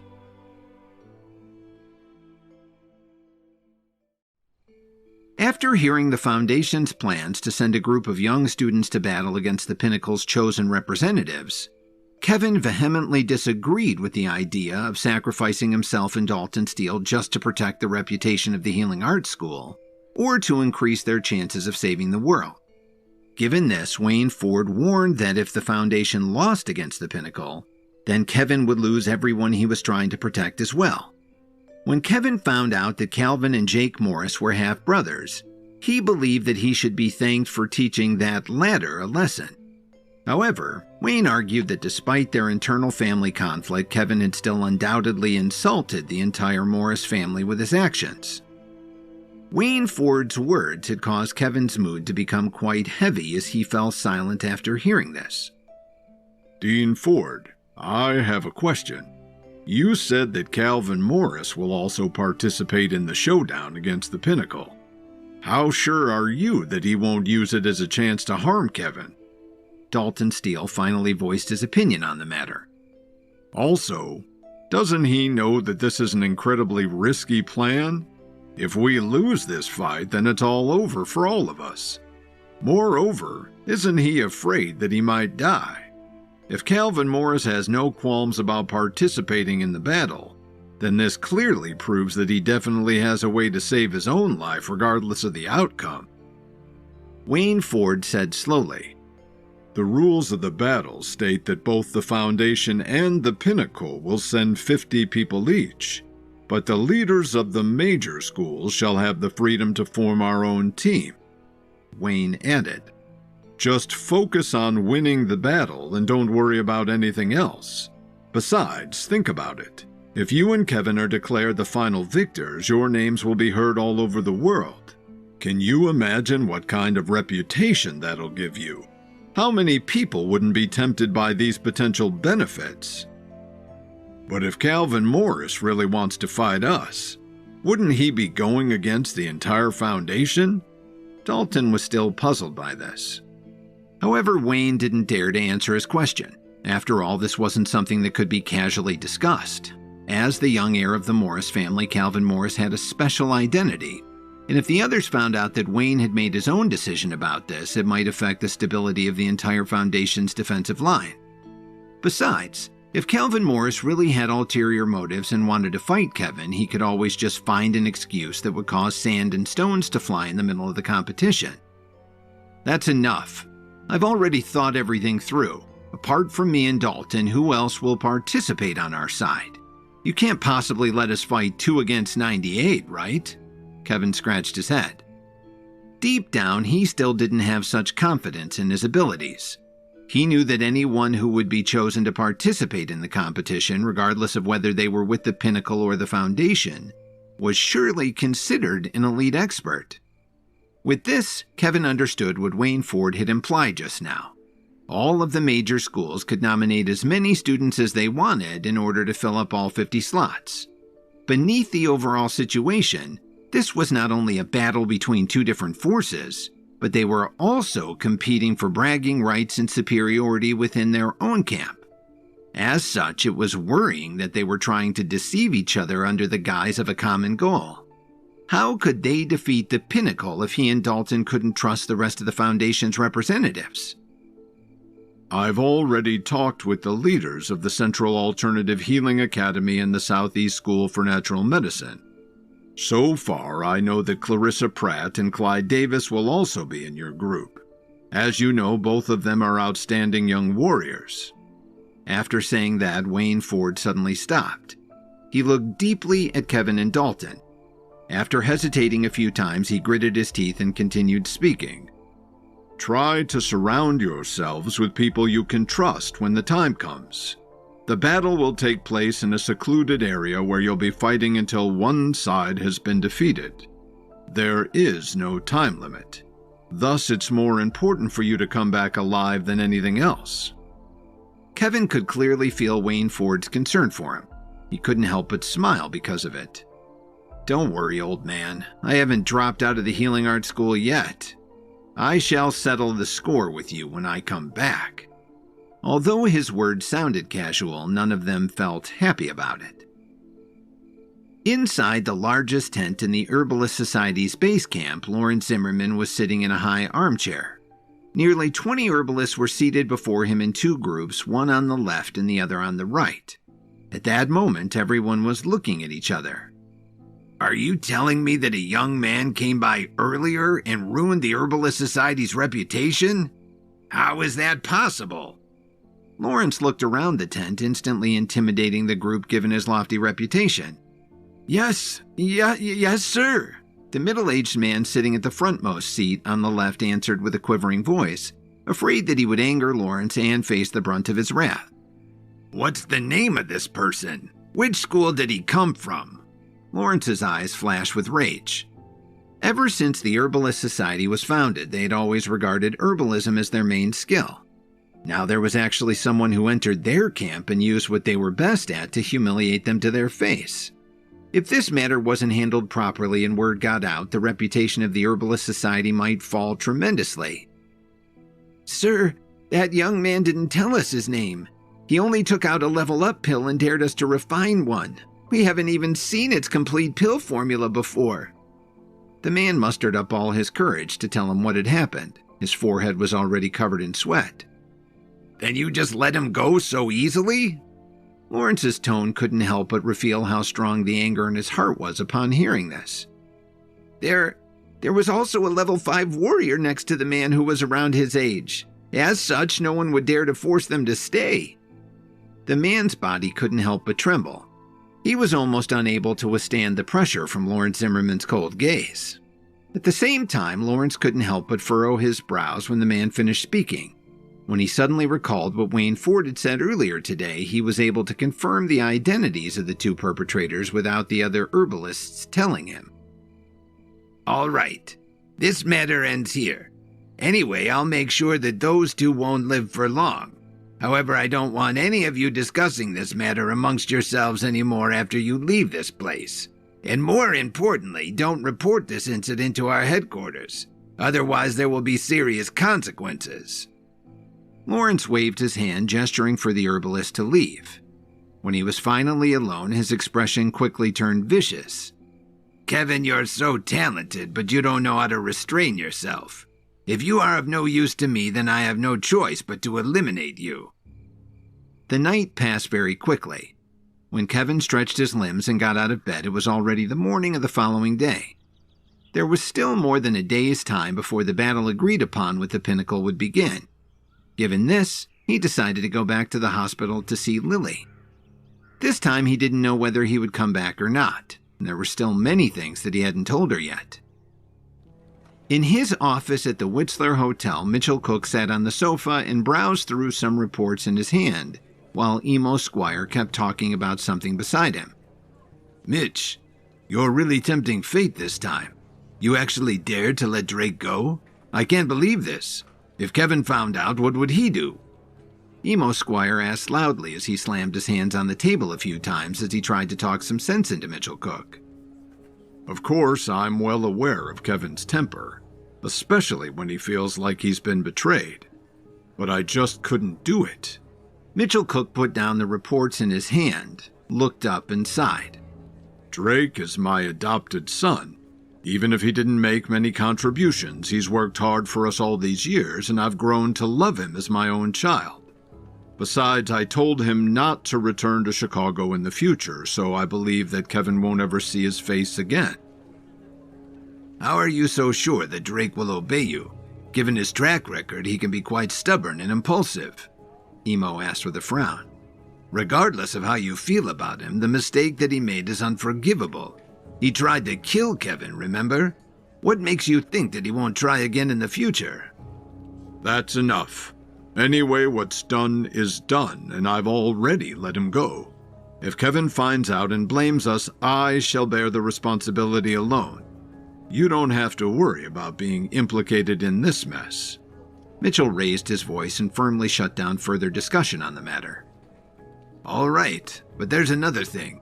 What's the deal with your cooperation with the Sutherland family? Are you really planning to join hands with them to thwart the Salix Leaf Hotel's presence in New York? Emo stared into his eyes and asked. Under Rachel Collins' management, the Salix Leaf Hotel's real estate business was getting bigger and bigger. Since expanding its reach beyond Chicago, it had already gained a foothold in Detroit, New York. But anyone who knew the strength of the Salix Leaf Hotel was also aware that behind Rachel stood the Williams Company. With the Booker Phoenix Corporation closing down, the Williams Company was arguably the biggest corporation in the entire entertainment industry. More importantly, the Williams Company was also known for holding auctions for the Power Pill from time to time, which were much coveted by big businesses and wealthy figures alike. You know that business is always my top priority. I don't think I need to report to you who I'm working with, right? There was no change in Mitchell Cook's facial expression, as if he was talking about a very trivial thing. Mitch, what do you mean? Do I need to remind you who exactly you're going up against? Emo Squire's expression suddenly changed. How can you dare to devour the Salix Leaf Hotel? Don't make it sound so bad. It's nothing personal. After all, the business world is like a battlefield. Although Rachel's ability isn't bad given her meteoric rise, she's still too young and inexperienced. If she can't manage such a large company well in the face of some competition, then I'm actually doing Kevin a favor by helping train her. Mitchell casually responded.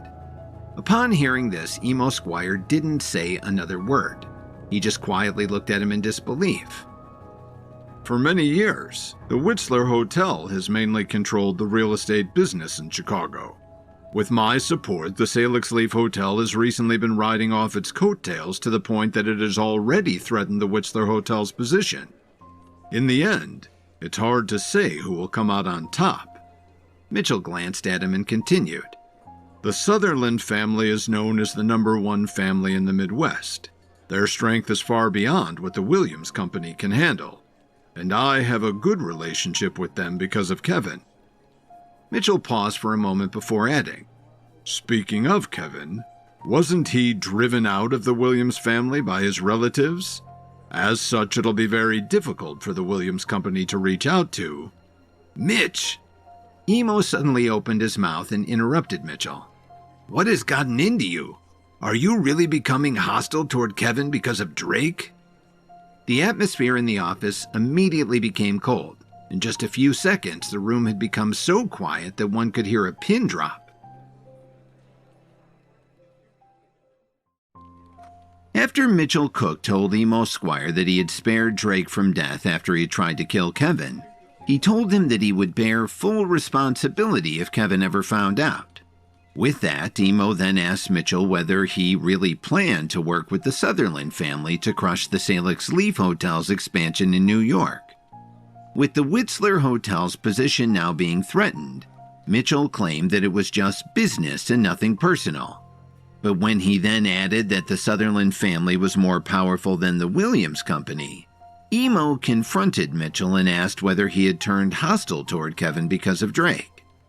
At that moment, Mitchell Cook suddenly revealed a smile which seemed so sinister that Emo Squire could feel a trace of coldness in his heart. Hostile? I already told you that I'm just doing this for the sake of good business and the benefits that it will bring for me. Why are you insinuating that I'm making a move against Kevin again? Mitchell Cook smiled and took out a cigar from the box. Emo, you're still quite clueless about the bigger picture, aren't you? Even now, you still can't figure out what Kevin truly wants. He continued. Kevin's focus belongs to the great powers now, and all he does outside of it is spend a lot of money. In his eyes, we may have been part of his trusted circle in the past, but now we're just some lackeys that he can order around. And the moment we're rendered useless, what will become of us? If we don't seize the opportunity and do something about it, who will pay attention to us in the future? Hearing this, Emo Squire furrowed his brows tightly and even his breathing began to quicken. Take Drake, for example. While Kevin first asked him to unite and lead the entire underground of Chicago, he suddenly told him to give it up halfway. Why? It was because Dalton Steele had a close relationship with him. Moreover, he had a much stronger power base, so he was more useful than Drake. Thus, when Kevin had to pick a side, he chose Dalton over Drake without any hesitation. Mitchell sternly warned with a fervent tone. I don't want the same thing to happen to me, so I'm willing to take a gamble as early as now. Even if I end up sacrificing my life for no good, I still want the chance to win a bright future. Have you really thought this through? If it wasn't for Kevin, we would never have such a life today. We mustn't be ungrateful. Emo Squire clenched his fists and raised his voice at him. It seems our thoughts are too different for us to work together. No matter how much we discuss this, neither of us will get through to the other. Mitchell took a deep puff from his cigar and blew out the smoke in his direction. Completely stunned by this, Emo sat on the sofa for a few minutes before regaining his senses. He then slowly stood up and walked out the door without saying another word. When Mitchell Cook was left alone in the room, he looked at the scenery outside the window and continued to smoke his expensive cigar. After some time, a bitter smile appeared on his face. Back in the tent of the Healing Arts School's Lakeshore base camp, Kevin was sitting in a chair with a serious expression on his face. Dalton Steele had been called over by Harley Shepard early in the morning, leaving him alone to face Calvin Morris, who was calmly smoking his cigar across him. Kevin, you really deserve to be called a genius. You single-handedly humiliated the entire Herbalist Society's camp. Calvin's index finger was tapping on the armrest of the chair and his eyes revealed an enigmatic look. Just tell me what you want. You couldn't have come here so early just to praise me, right? Kevin looked at him vigilantly. At the moment, he couldn't help but admire him in his heart.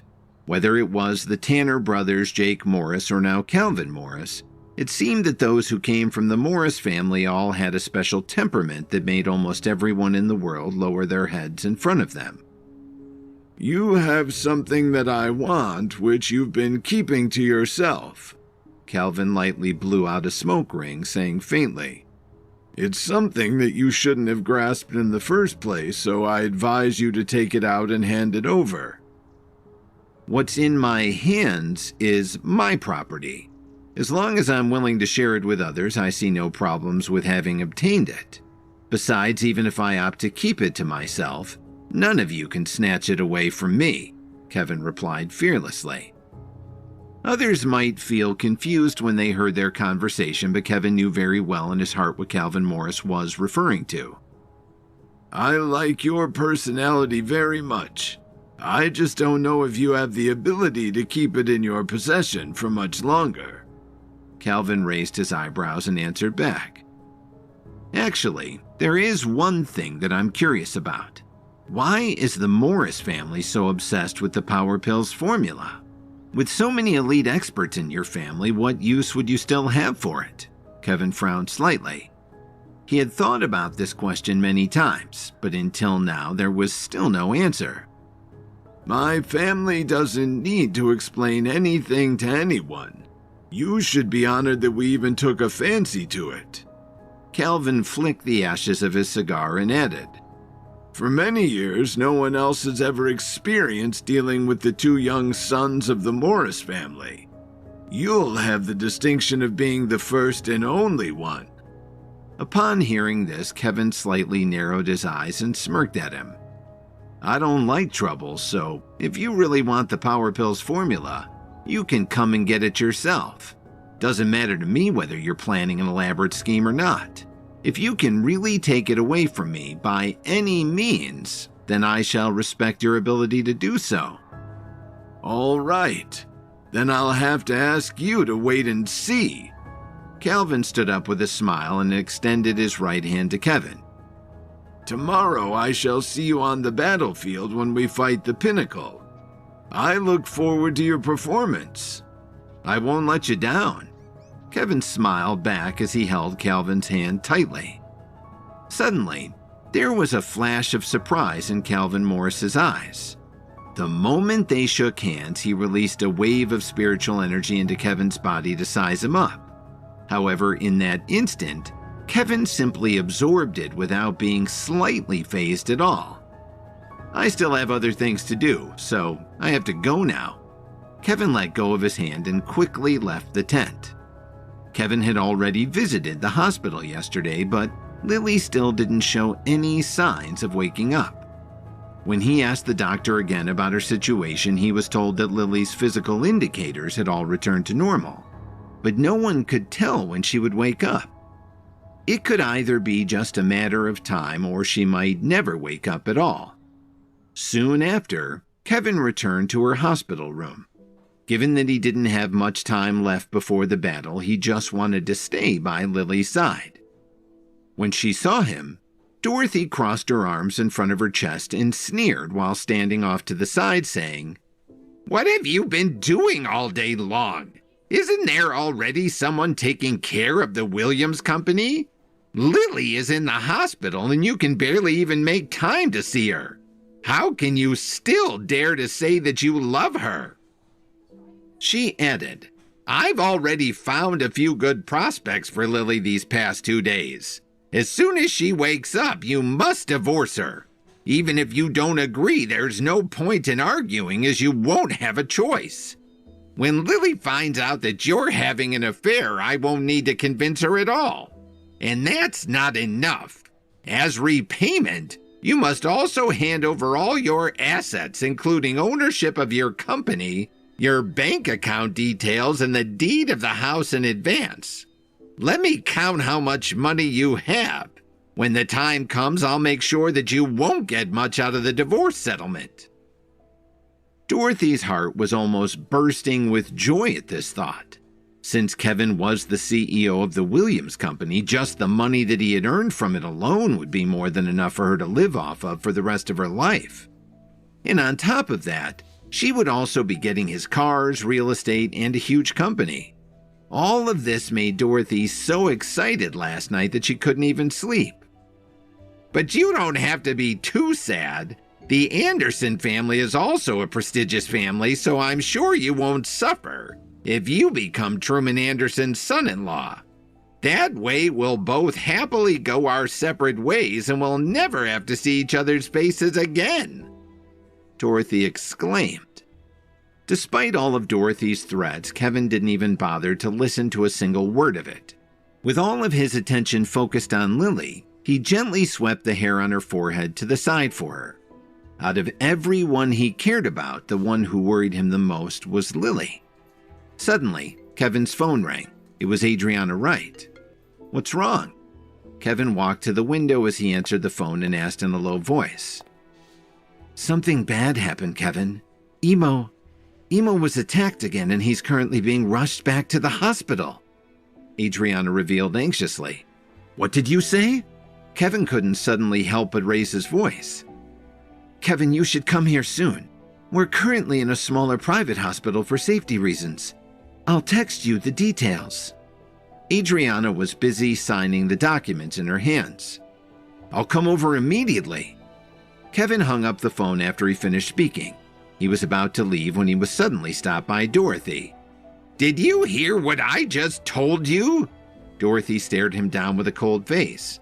"Hand over all of your money right now. Stop trying to buy yourself time with fake excuses.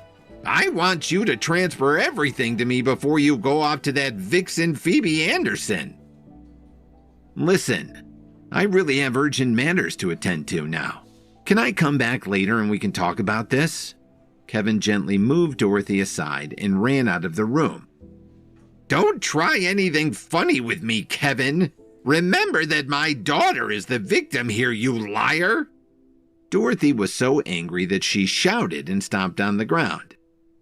After half an hour, Kevin arrived at the private hospital where Emo Squire was.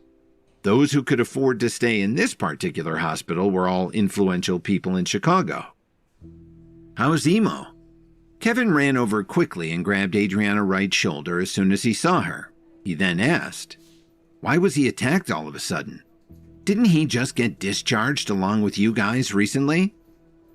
"I don't know what happened either. Someone was jogging in the suburbs this morning when he found him next to a dumpster with a gunshot wound to the abdomen." Adriana briefly explained the situation. "The man then saw his phone and called his most recent contact, which happened to be me." "He was shot?" Kevin's face turned cold. "Did you find out anything else?" "No. I already tried to investigate the incident, but even his bodyguards had mysteriously disappeared." Adriana shook her head. "Where are Mitch and the others?" Only then did Kevin realize that Adriana Wright was the only one in the hospital, as Rachel and the rest were nowhere to be seen. "I haven't even informed them yet." Adriana sighed deeply in panic.